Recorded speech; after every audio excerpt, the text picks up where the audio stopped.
બધાને જય શ્રી કૃષ્ણ, જય માતાજી। મારા વિડીયોમાં તમારું સ્વાગત છે। કે જો આપણા જેના ઘરે એવી વાસી રોટલી પડી હોય, જો મારી રાતની પડી છે, તો આપણાને વેસ્ટ ન જાય એટલે એમાંથી બેસ્ટ કામ કરીએ તો આવી રીતના કટકા કરી લેવાના છે બધા। આપણે બધાના કટકા કરી લીધા છે। વિડીયોમાંથી સુધી બના રહેજો કેવી રીતના બને છે। તો બધા કટકા કરી લેવાના। બહુ ટેસ્ટી નાસ્તો બને છે આનો, તમે જરૂર ટ્રાય કરજો। તેલ ગરમ થવા મૂકી દીધું, હવે એમાં આપણે તળી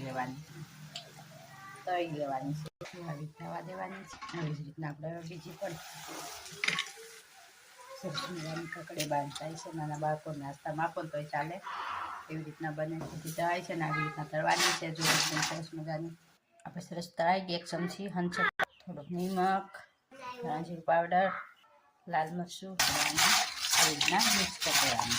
સરસ મજાનો નાસ્તો બનીને તૈયાર છે। આવા નાના બાળકોને આપો તો સરસ લાગે, બહુ ટેસ્ટી બને। જરૂર આવી રીતના ઉપયોગ કરજો।